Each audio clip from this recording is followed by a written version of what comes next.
पिछले कुछ दिनों में हमने देश के कई हिस्सों पर और विदेशों में भी लोगों की भीड़ को अनियंत्रित होकर यानी अनकंट्रोल्ड वे में हिंसा करते हुए एवं दंगा करते हुए देखा। लेकिन ऐसा क्या होता है? ऐसी कौन सी साइकोलॉजी होती है जिसके कारण सामान्य लोग, जो कॉमन पीपल होते हैं, आम आदमी होता है, वो अपनी जरूरतों को पूरा करने में जो लगा रहता है, उन सारी जरूरतों को छोड़कर एक भीड़ का हिस्सा बनता है और बाद में वही भीड़ एक दंगे का हिस्सा बन जाती है। तो नमस्कार दोस्तों, आप देख रहे हैं गट थिंकिंग का नया एपिसोड, राइट? तो बेसिकली एक क्वेश्चन आता है हमारे मन में कि कैसे कोई एक भीड़ दंगे के रूप में परिवर्तित हो जाती है, कैसे वो रायट पैदा करती है। तो इसका बहुत एक सिंपल अगर आंसर दिया जाए, एक्सप्लेनेशन दिया जाए, तो जब कई लोग जिनकी बेसिक नीड या बेसिक जरूरतें पूरी नहीं होती एवं उनके साथ लंबे समय से अन्याय हो रहा हो, उन्हें जस्टिस ना मिल पा रहा हो, तो उसके कारण वो एक दंगे का रूप ले लेती है।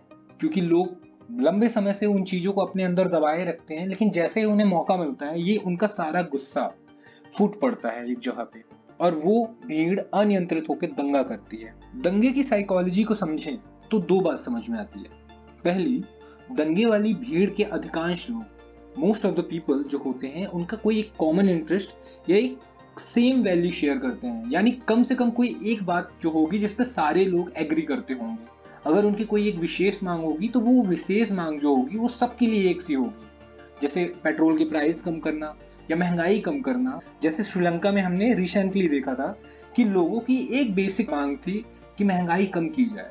वहां खाने पीने की चीजें बहुत ज्यादा महंगी हो चुकी थी, यानी कम से कम एक कॉमन आइडियोलॉजी होनी चाहिए, उनकी एक विचारधारा कम से कम सेम होनी चाहिए। दूसरी बात ये होती है कि ये जो दंगाई भीड़ होती है, हमेशा जरूरी नहीं उनकी बेसिक नीड के कारण ही वो दंगा कर रहे हो। कभी कभी वे सेम आइडेंटिटी के कारण भी दंगा करते हैं।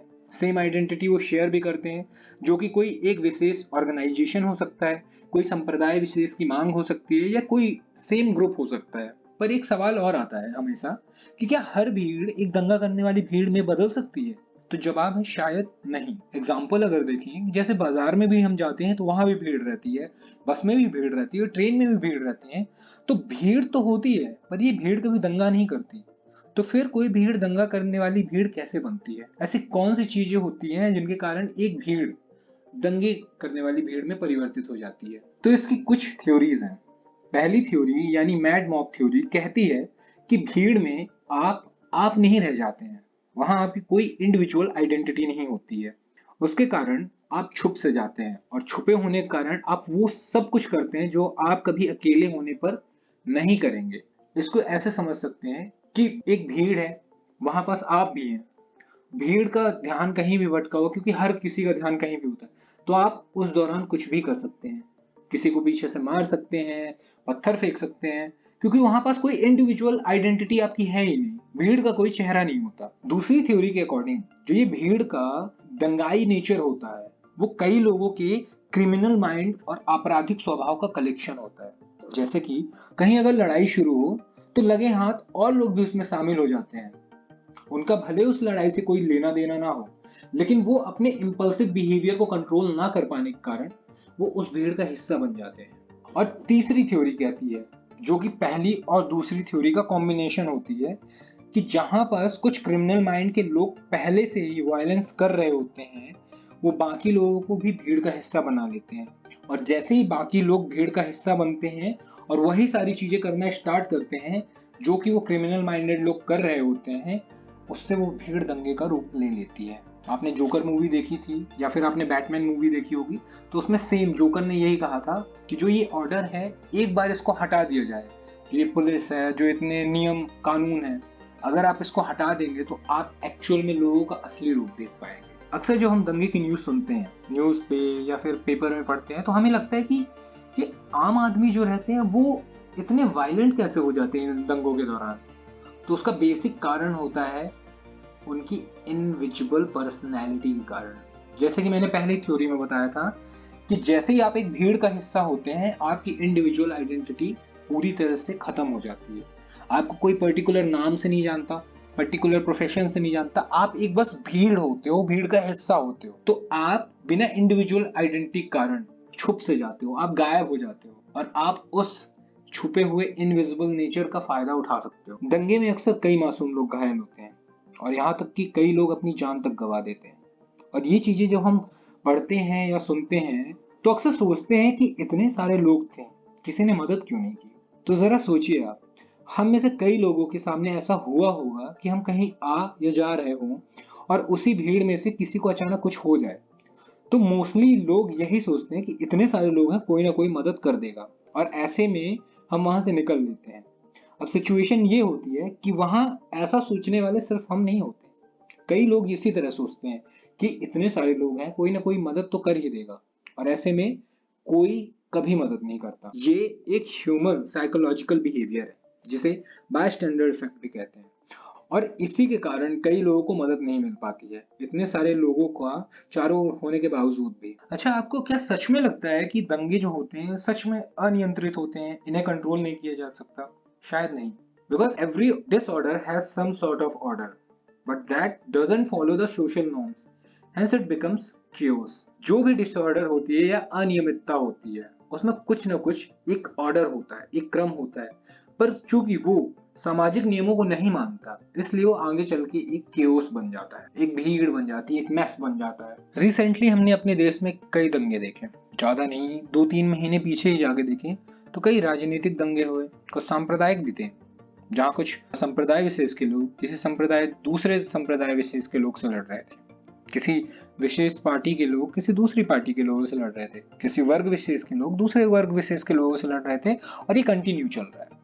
इससे घाटा बस ये होता है कि हमारे देश को मेजर तौर पे इम्पैक्ट पड़ता है, उसकी छवि खराब होती है, काफी लॉस होता है, रेपुटेशन का भी और फाइनेंशियल चीजों का भी। पर मोस्टली जो सांप्रदायिक और राजनीतिक दंगे होते हैं या कोई वर्ग विशेष वाले दंगे होते हैं, ये एक पर्सनल इंटरेस्ट से उपजे होते हैं, जहां किसी इंसान को जिसे कोई फायदा चाहिए होता है वो लीडर बन जाता है।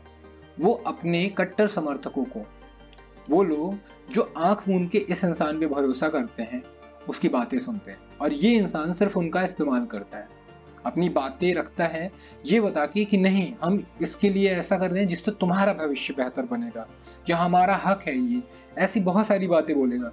लेकिन जब ये दंगे खत्म होते हैं तो ये जो उसके समर्थक होते हैं इन्हें कुछ नहीं मिलता, लेकिन इस लीडर को जिसने सबसे पहले इन सारी चीजों को स्टार्ट किया था, वो अपनी बातें रख सकता है, वो अपनी चीजें मनवा सकता है, और उसे एंड में प्रॉफिट होता है। तो सबसे पहले ये लीडर क्या करता है, जो बातें इसको चाहिए होती हैं ये उस पर्सनल बात को लोगों की बातों के तौर पे बदल देता है, यानी अपने कॉमन इंटरेस्ट को, अपने पर्सनल इंटरेस्ट को ये दूसरों को बता देता है कि जैसे मुझे ये चाहिए, उस जगह ये बोलेगा कि हमें ये चाहिए, और ये ब्रेन वॉश करेगा सारी चीजें बिना कोई तथ्य दिए, इनको ब्रेन वॉश करेगा इम्पल्सिव वे से। जब ये सारे लोग ब्रेन वॉश हो जाएंगे तो ये ब्रेन वॉश लोग कॉमन पीपल के बीच जाते हैं, जो भीड़ होती है, मोस्टली जो प्रोटेस्ट होते हैं वहां भीड़ गुस्सा रखती है, लेकिन कभी वो वायलेंट नहीं होती जब तक कोई उन्हें उकसाए ना। तो ये लीडर जिनको ब्रेन वॉश करके यहाँ भेजता है वो लोकल लीडर बन जाते हैं, जो कि इम्पल्सिव भीड़ को वायलेंस की तरफ ढकेलती है।